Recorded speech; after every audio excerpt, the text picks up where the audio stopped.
Hey everyone, my name's Adam, and today we are going to be talking about words that Jesus may have not said. That's right, there are words in the Bible that Jesus may have not said, and the words we're going to be looking at today are actually in the Olivet Discourse. You know, that famous passage where Jesus predicts the end of the world? Well, there may be some words in there that Jesus never said, and today we're going to investigate it, and most importantly, I want to know what you think. So stick around to the end of this video because I have some really great questions for you that you'll be able to comment your answers below.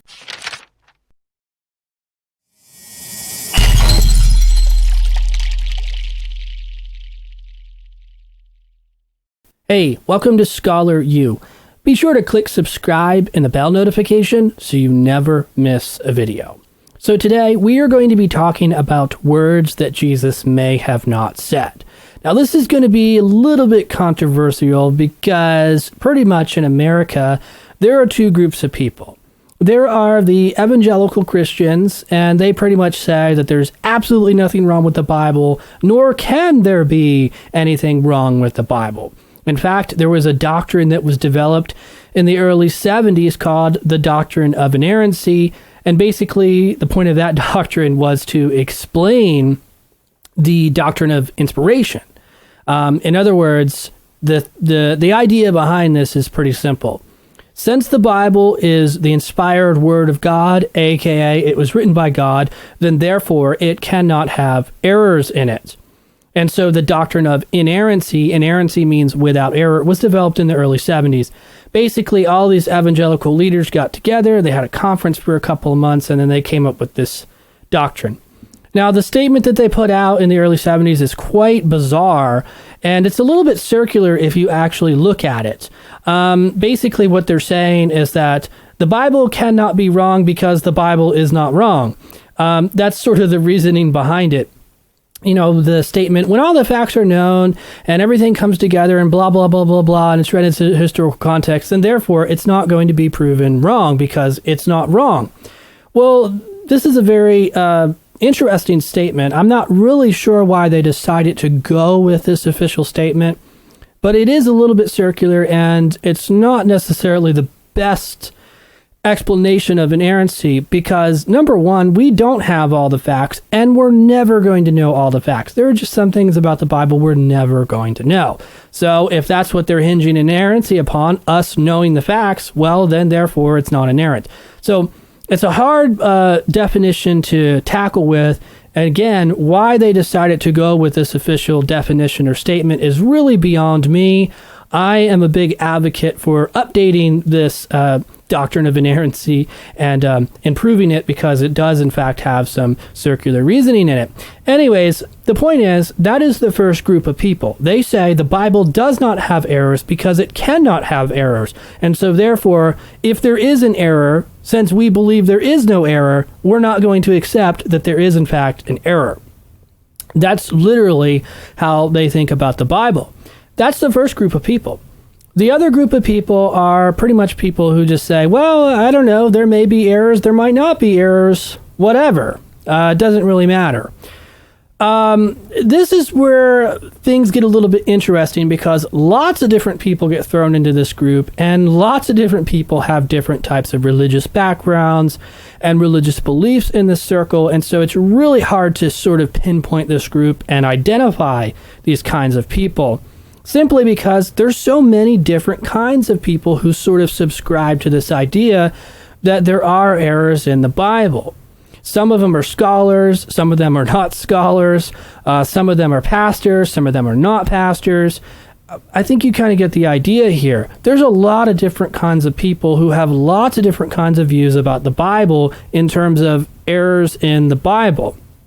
And so that's why this video is going to be a little bit controversial, because both groups of people are at some point going to end up watching this video and they're going to be very upset in one way or another. And so therefore, I'm the bearer of bad news, which is perfectly fine. As I said in the intro, though, I do have some really great questions that are going to come at the end of this video, and I really want you to comment below. So I want this video to be highly engaging and a little bit challenging in certain areas. So let's just get the cat out of the bag. There are, in fact, things in the Bible, the Gospels, that are attributed to Jesus that he probably never said. All historians know this. It's no big secret. Even the scholars who kind of subscribe to the doctrine of inerrancy are still saying, well, yeah, of course there's things that he probably didn't say. They have a very unique way of explaining it, though. So again, the inerrancy crowd, they basically say, well, because the Bible is without error, therefore it cannot have error. And so when they identify an error, they basically move stuff around to make it look like there are no errors. I'll give you one really great example. When I was in seminary, I wrote a paper on Mark chapter 16. Now, Mark chapter 16 is a textual variant. It's a portion of text that is actually not originally in the gospel. The earliest fragments that we have ended at verse 8, and the final 12 verses are added on by a scribe later on down the road.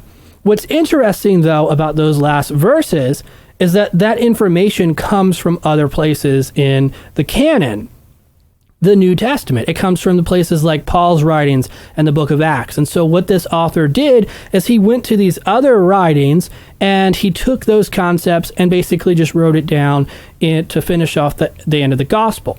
Well, if that's what he did, then he's taking information that is in fact inerrant and sticking it into a Bible book or a gospel to finish it off. And so therefore the information itself is in fact without error, even though the author is making an error. That's what I argued in my paper during seminary. And you know what, guys? I got 100%. Isn't that amazing? So this is what I mean by twisting stuff around and making it, sound all weird. Because if there is no errors, then there is no errors, right? Even if there is a blatant error.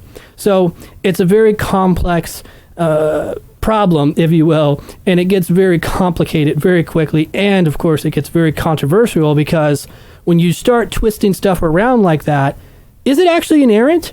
And are you actually making inerrant arguments? Well, that's something for you to comment below and let me know what you think about that. Anyways, the passage that I have for you is in Mark chapter 13.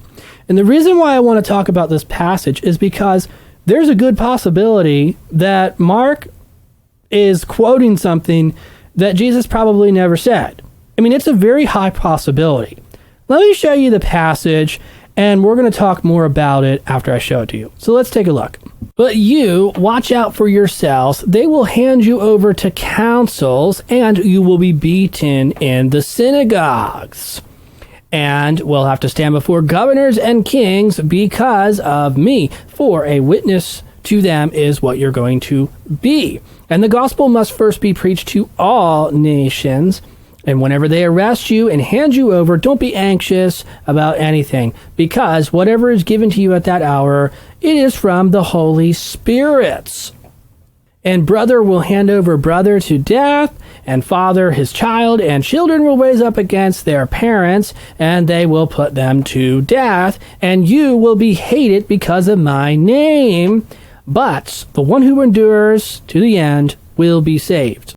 Now, it's interesting because when you read over these words, it kind of reminds you of the book of Acts. In fact, it's almost like a direct parallel to the book of Acts. They're arrested in Acts, they're persecuted in Acts, they're handed over in Acts, and then when you get to Timothy, you actually hear about mother betraying, father betraying father, son betraying son, and children rising up against the parents, and so on and so forth.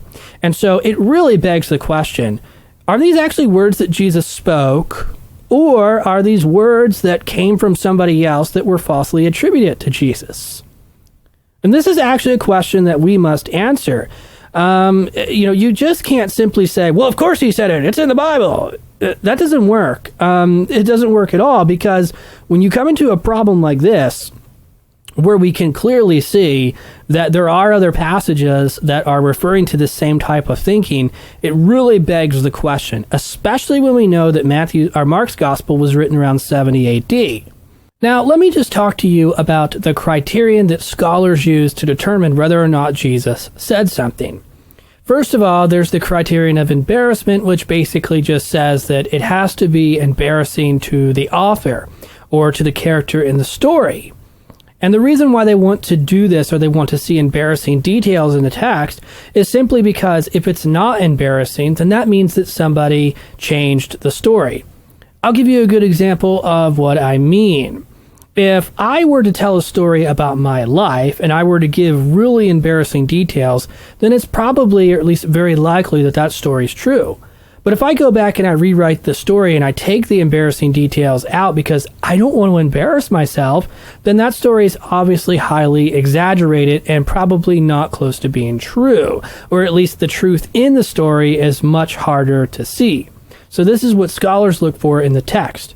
If an author is taking details out that should be embarrassing, he's probably changing the story. The second criterion is called dissimilarity, and what this criterion seeks to do is determine what Jesus may have said and believed based on the traditions of its day. So basically it looks at Judaism and early Christianity and compares it to Jesus's teachings, and it tries to determine what he may have thought and believed or taught. And so basically there has to be some type of dissimilarity between the Jewish traditions and early Christianity, and through that study you're able to really see what Jesus may have thought or taught or believed. It's a pretty interesting criterion, and the idea behind it, of course, is that if something is similar, I mean very similar to Judaism or early Christianity, then it's probably not an authentic teaching or saying of Jesus. The third criterion is called multiple attestation or independent attestation,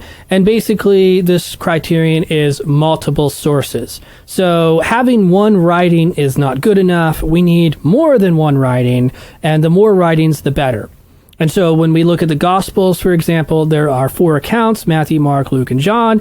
Therefore, it meets the criterion of multiple attestation, and basically it takes all the information and combines it together, and it tries to understand these different perspectives, if you will, or these different accounts in such a way where it can authenticate the actual Jesus. So, now that we have gone over the definition of inerrancy and its development in the 70s, we also went over Mark chapter 13 in this passage where there's parallels between the book of Acts and Mark chapter 13, the Olivet Discourse, and most importantly, we went over the criterion that scholars use to determine whether or not Jesus said something.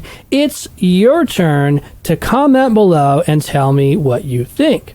And so I have some questions for you, and I'd like for you to answer them as best as possible below. So the first question is pretty simple. Did Jesus actually say these words, or are they falsely attributed to him?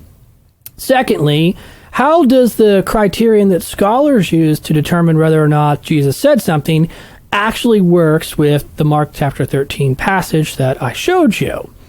Most importantly, what do you do about inerrancy? If it really can be shown that Jesus did not say these words, if that's where the criterion leads you, then what do you do about the doctrine of inerrancy? Are those words still inerrant, or are they not inerrant? Are we looking at an error here in the Bible, or is this not an error in the Bible? Let me know what you think below, because this could be a really, really, really interesting discussion. Well, that's all for now, folks. Be sure to like this video and comment below. Watch a playlist up here if you want to. And most importantly, when you click right here, you subscribe to the channel and you'll never miss a video. My name's Adam. Thanks for watching. And as always, I will see you in the next video.